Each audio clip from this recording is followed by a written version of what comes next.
Quran is constantly calling you to appreciate the beauty of things around you. Constantly. And a world that is so quickly on a highway towards atheism and a highway towards scientific materialism.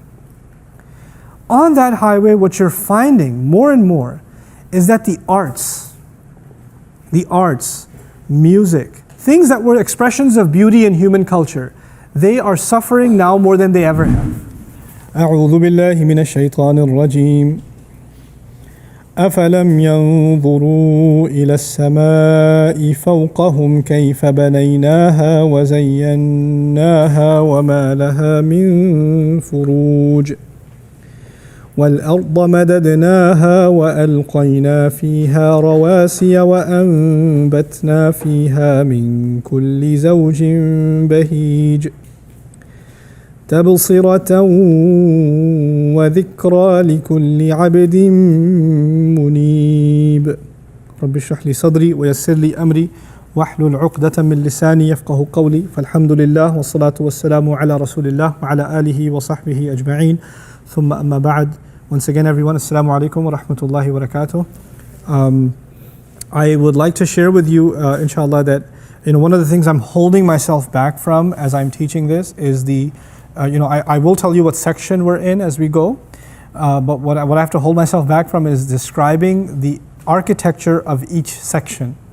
Each section itself actually has a pretty profound architecture, but the more effective way of teaching that is if you have the text in front of you and I can illustrate it. So if I speak about it verbally, it'll actually become confusing, right? So I'm avoiding that. But regardless, I will tell you something about this particular section that we're entering. This is going to be almost a change of subject. The first one was, here's where the disbelievers stand, their stance, right? Now Allah will say that they're not just in denial of a prophet and a warner. They're not just disregarding the majestic nobility of the Quran. They've actually haven't appreciated even the world around them. I mean, the ayat that were all around them have always been there and they've never thought about them. And that's why it's so easy for them to reject this revelation. This argument is a recurring one in the Quran, and it's certainly manifest here. The thing that I find really beautiful about this passage that we're about to enter is Allah will talk about the sky, then He will talk about the earth, then He will say something about the benefits of the sky and the earth for you and me. Then He'll talk about the sky again, then He'll talk about the earth again, and they'll come back to you and me again. Sky, earth, me. Sky, earth, me. Twice. That's the beauty of this passage. But each time it highlights something entirely different. The reason this is my favorite passage, I'll premise it, I'll break the surprise ahead of time. The first time He talks about the sky and the earth, He talks about how beautiful they are. The second time He talks about the sky and the earth, He talks about how beneficial they are. So beauty versus what? Benefit. Another way of saying that is style versus substance. Right? So to Allah, style is important. And to Allah, substance is important. The Deen of Allah is not only about substance. It's also about style. It's not just about function, it's also about beauty. It's both. And that's why, our study of the religion, my study of the Quran, for example, is also a study of two things. It's a study of the substance of the Quran. What is Allah saying? What's the purpose in which what Allah is saying? But it's at the same time a study of beauty in the Quran, the style of the Quran. These are two things that go hand in hand. Allah does not let me look at the universe and say, let me tell you the sky gives you rain so you can eat food. Move on. That's it. He'll also tell me about a flower and how beautiful its color is and how I can smell from the field of flowers. I can Dhul Asfi wal Rayhan, it's going to be, I can internalize the smell, I can look at something and just stare at its beauty. Why is He telling me this stuff? He should just tell me, slaughter the animal, eat the meat, make sure it's zabiha, and then drink the milk so you can gain these nutrients and function. That's it. Let me just give you the fuel and that's it. No, He took His time. Like one of my favorite places describing this, and it's going to come up here too, is when He talked in Surah Ar-Rahman about fruits. Dhat al-Akmam. He said he could have just said, "I gave you dates." He says, "No, I gave you dates covered in wrappings."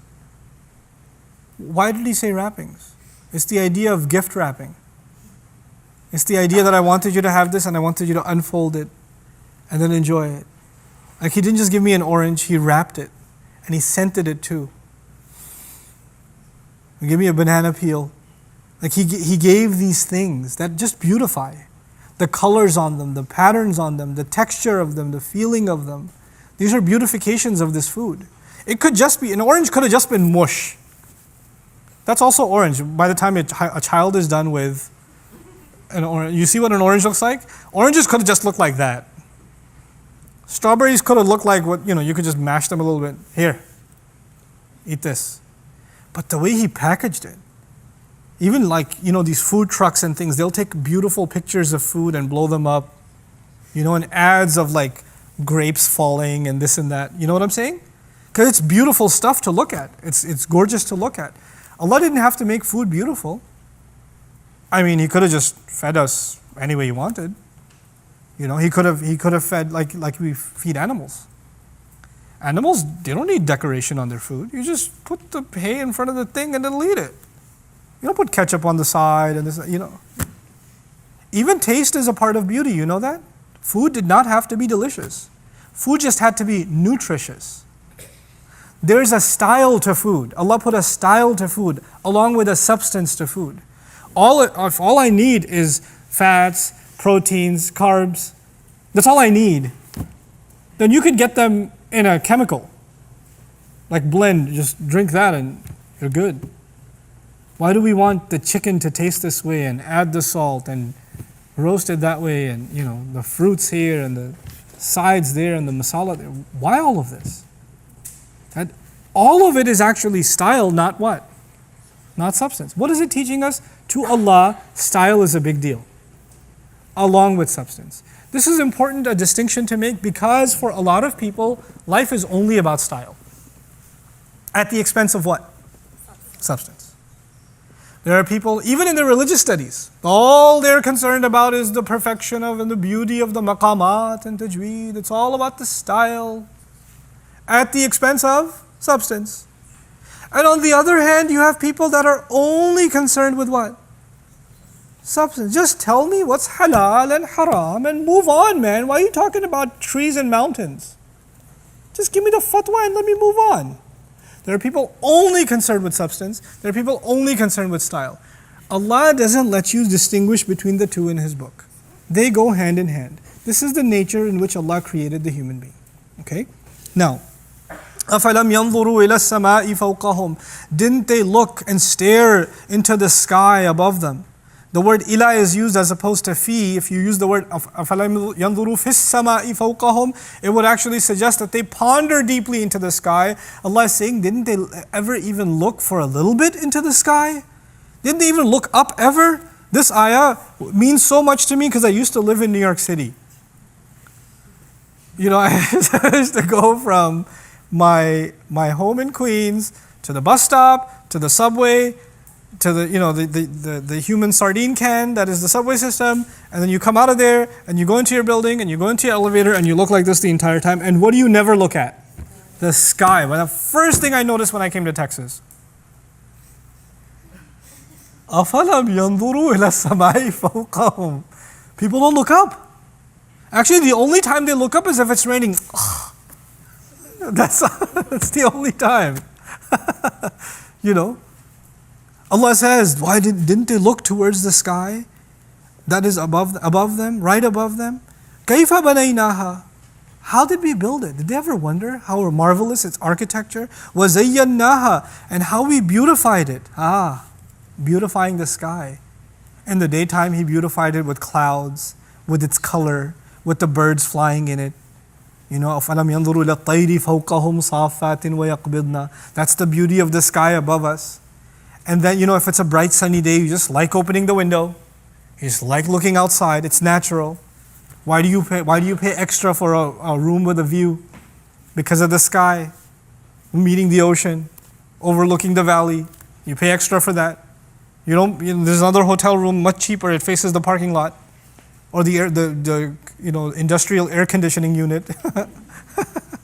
And so much, but you don't get it because you want the view. That's what you came for. It's something appealing to human beings. This want of beauty. Iqbal said it very beautifully actually.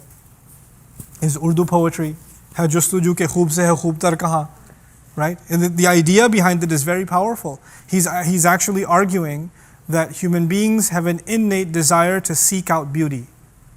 Beauty in what they wear, beauty in how they live, beauty in what they draw, beauty in what they build. For men and for women. A man wants to design a car and make it look more beautiful and enhance and kit out the interior. Whether you're living in like Junction Boulevard, Queens, and you got spinner rims because they be looking ill or whatever, or you got or you've got a house and you've redone the interior and you've got this fancy interior designer to do it for you, or you're into fashion and you're customizing your clothes or whatever. Human beings seek out beauty. They look for it in what they eat. I mean, there are entire shows dedicated to, have you seen those ridiculous cooking shows? I love the presentation, how you place the garnish on the side, and it's really the texture. You say so many words, just eat the thing. And they'll have this big plate and this little I don't know how these people eat. If this was a Desi show, there would be food falling off the plate on the sides, but they'll have this giant plate and this little leaf of grass and a little bite. How many of these you're gonna eat, dude? But the idea of the presentation of food, cake boss, right? Decorating it. But where does it come from? I mean, cats don't seek beauty. Dogs don't seek beauty. Snakes don't seek beauty. They just seek survival. I mean, where did beauty come from? Where did it evolve? Monkeys have a design sense? I mean, you could argue that there are things inside the human being that you can also find in animals. Shelter, fine. Hunger, fine. There are things, functional things. But then there are things inside the human being that you just don't find in anything else. Where does the desire to produce music come from? To make art? To better and better architecture? I mean, look at the marvels human beings have created. If we just wanted to create places to live, all of them would be boxes. He argues that the search for beauty began when human beings were first created and they were in the presence of Allah. And because Alastu bi Rabbikum qalu bala shahidna, they witnessed Allah. And inna Allaha jamilun yuhibbu al-jamal. Allah is beautiful, loves beauty. We saw the ultimately beautiful, and then we left Him, and we've been seeking beauty since. We came into this earth, and we're seeking beauty since. This is actually a Quranic argument. The Quranic argument is, don't you look at the beauty in the sky? Why do you think you look at the beauty in the sky? Don't you look at the incredible architecture of the world? Why do you look at that? Why does that appeal to you? Why is there even a desire for beauty inside you? It's actually God you're seeking. Every time you find something beautiful, you get bored and say there must be something more beautiful. And then you seek something more beautiful. And then you seek something more beautiful. And Allah says, وَأَنَّ إِلَىٰ رَبِّكَ الْمُنْتَهَى. To your master alone is the final end. The ultimate beauty is with Allah. That's where we're going to end up. This is what these ayat are about. Didn't they look to the sky above them? How did we build them? How did we build it? How did we beautify it? وَمَا لَهَا فِي مِنْ فُرُوجٍ. Al-furuj ay futuq, shuquq, cracks, rips, tears, incisions. Did you see any of them in the sky? We saw this in Surah Al-Mulk pretty exhaustively. ثُمَّ ارْجِعِ الْبَصَرَ كَرَّتَيْنِ يَنْقَلِبْ إِلَيْكَ الْبَصَرُ. Then he says, وَالْأَرْضَ. He switches our attention. Okay, now you're done staring at the sky. وَالْأَرْضَ مَدَدْنَاهَا. And the earth, we laid it out. Madda, to lay out flat. Okay, to lay out flat. So first he talked about the height of the skies and the beauty of the skies. Now he's going to switch over and talk about how the earth has been stretched out and laid out. وَأَلْقَيْنَا فِيهَا رَوَاسِيَ. And we dropped in it anchors. He's calling mountains anchors. It is not a scientific term. This is actually Allah's way of, like, rasatis safina is used when a ship drops an anchor. And literally, in classical Arabic, waqafat ala al-anjar. It stopped at the anjar, which is the English word anchor. It's from the Arabic word anjar. Okay. Fulanun athqal min anjar. Ar-rawasi min al-jibal al-thawabit. Allah put mountains there as fixtures for you that don't move. Like, you know, buildings come and go. Cities come and go. What stays where it is? Mountains. Mountains are these fixtures Allah placed so you can stabilize and you can even build societies around them. You know? So Allah says, أَلْقَيْنَا فِيهَا رَوَاسِيَ. And just like we enjoy the view of the sky, the view of a vast landscape, few things can be as beautiful as the view of a mountain. When you get to a region that has mountains, and of course Texans have a real appreciation for mountains because we don't have them. So when we go to Colorado or when we go to Washington State or even drive in California, oh my God, this is nice. The ups and the downs, the valleys, how the sky meets the mountains, how the trees are formed there, the views from above, the views from below, you know. You just kind of can't help notice somebody has a home at the foot of a mountain or at the top of a mountain. Your eye just goes there. This is all pictures of, you know, images of beauty. وَأَنْبَتْنَا فِيهَا. And then we sprouted in it مِنْ كُلِّ زَوْجٍ بَهِيجٍ. Of all kinds of pairs. And pairs actually means species in Arabic too. Zawj means group too. Groups that complement each other are called zawj. That's why the Quran will say, even on Judgment Day, وَكُنْتُمْ أَزْوَاجًا ثَلَاثًا. Not pairs, but groups. مَا مَتَّعْنَا بِهِ أَزْوَاجًا مِّنْهُمْ وَلَا تَمُدَّنَّ عَيْنَيْكَ إِلَى مَا مَتَّعْنَا بِهِ أَزْوَاجًا مِّنْهُمْ. Groups among them. But when groups complement each other, like a pair is supposed to complement each other, that's when they're called zawj. The idea is Allah put all kinds of flowers, trees, plants of colors that complement each other. They just go together. You know, when you and I do interior design, sometimes the colors just don't go. But when Allah paints a landscape with flowers, trees, fruits, the greens and the yellows and the oranges and the pinks and the purples, they just go. They just go together and you just found them stunning. You don't say that doesn't match. You don't do that. This is the idea of zawj. But then he adds zawjin bahij, husnul lawn, wa dhuhur surur, wa huwa surur wa nadra. Bahaj in Arabic, ibtahaja means to be overjoyed. Bahaja has two meanings, beauty and happiness. You know what that means? You look at something and you find it beautiful so much that it makes you happy. You look at it, you can't even help it. You're a miserable person, you're always in a bad mood, and you look at this thing and you're like, wow. Even you smile. Even if you're the board member of a masjid. Yeah, it's an old joke, but you know, it's timely. Now check it out. When he described the beauty of the sky, he said three things. How did we build it? Above you.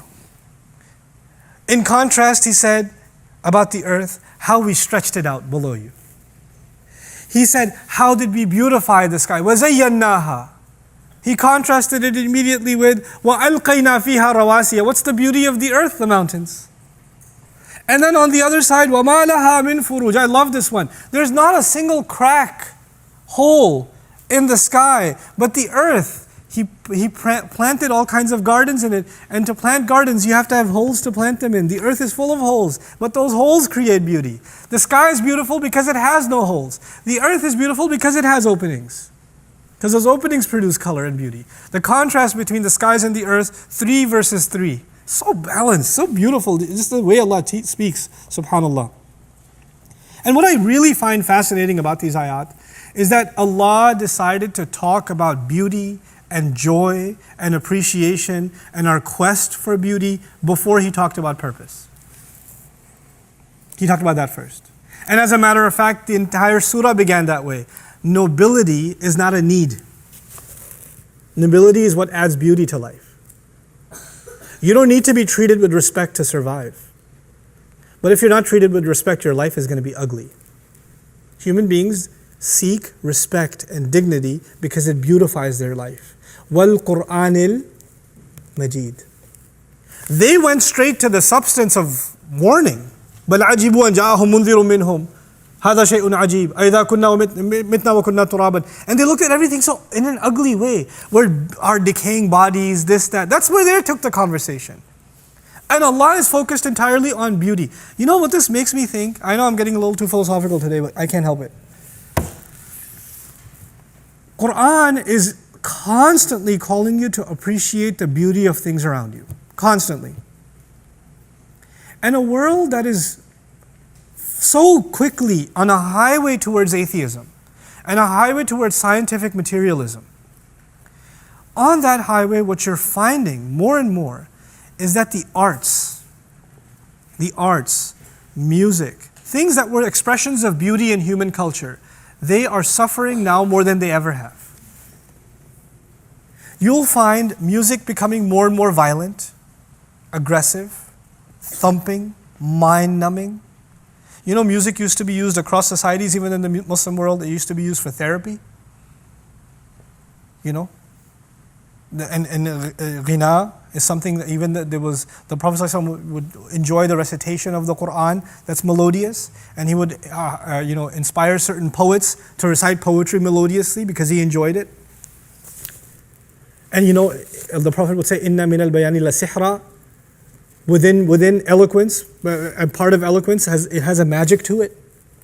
Poetry used to be profound and deep. What is poetry now? What are the lyrics to song now? I want to jump, I want to stand, I want to sit, I want to lie. And that's the mild version. I want to like most things that people are bopping their heads to are written by a second grader. I mean, the level of sophistication that used to be in the arts, that used to be in music, that used to be in paintings, like and even paint the study. It's an interesting study of like the Muslim art versus Western art. If you notice, Muslim art we don't depict.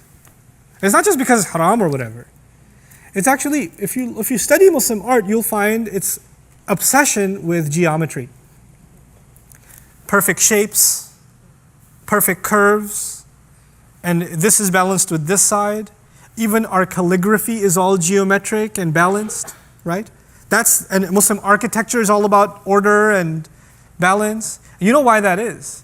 Because this is something consciously and subconsciously inspired by the ayat of Allah in the Quran, where He constantly talks about balance and harmony and things in order. And we actually see the world this way. And so our art expresses it. So Western art started with, painting things just as you see them. So you'll find paintings of landscapes and, a barn. You see those paintings, right? And then art takes another turn. By the way, this is Zahir al-Hayat al-Dunya, right? So the Muslims are painting what is behind the mountain. What are they painting? The order and the symmetry behind it. The source code. And the Western art, a lot of Western art was what? What you see.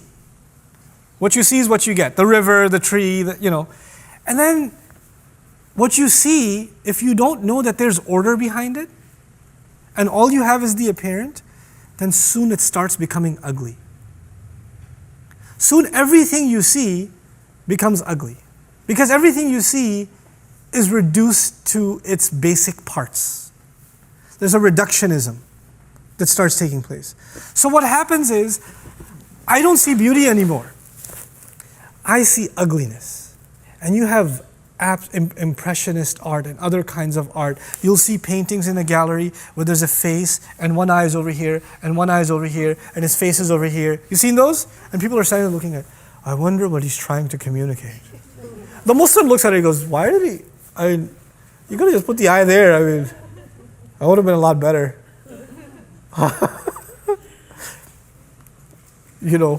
But now, you know what the artist is saying? This is how I see the world. Ugly, deformed, purposeless. And then the art takes yet another turn, where you can have a monkey take a blotch of paint and smack it on a wall and call it abstract art. Because this is what you see now. I see purpose in purposelessness. I see randomness all around me. I see amrun marij even in the art. That's all I see. You know, this idea of beauty is not a small thing. Beauty inspired by faith is not a small thing. And we Muslims have to restore that sense of beauty, especially to the arts, because the arts are one of the most constant forms of human expression that have survived. Kingdoms have come and gone, art has survived. Kingdoms have come and gone, poetry has survived. You know, powers have come and gone, constitutions have come and gone. And yet this has survived. This is something we have to influence, because this influences human thought. It influences a lot, you know. And this affects how, you know, even the way that film is made. And you know, by the way, the use of obscene language was seen as something lowly people do and wasn't considered art ever, right? And now, box office films, which are art, film is art, the highest caliber films have the most obscene language. The most grossing music has the most obscene language. Human beings are deteriorating artistically. This is what's happening. And that's why these ayat are important. Allah created beauty all around us for us to see. In the mountain, in the tree. We could see it differently than everybody else. We find joy in it. And then Allah says, these are words that are just tabsiratan. I gave all of this to you, the skies and the earth, and tabsiratan, you can call it here, maf'ul li ajlihi, the purpose of it, for the purpose of you to be given insight. Tabsira, I'll get like a little bit Arabic nerd on you a little bit. Tabsira comes from bassara, yubassiru, tabsiran wa tabsiratan. Like dhakkara, yudhakkiru, tadhkiran wa tadhkiratan. The word tabsir means to make someone see. The word tabsira means to really make someone see. Like tadhkir means to remind someone, and tadhkira means to really remind someone. It's a mubalagha, hyperbolized form of making someone see. Allah says, I made the sky this way, and I made the mountains this way, and I made flowers make you smile to force you to see, to really make you see.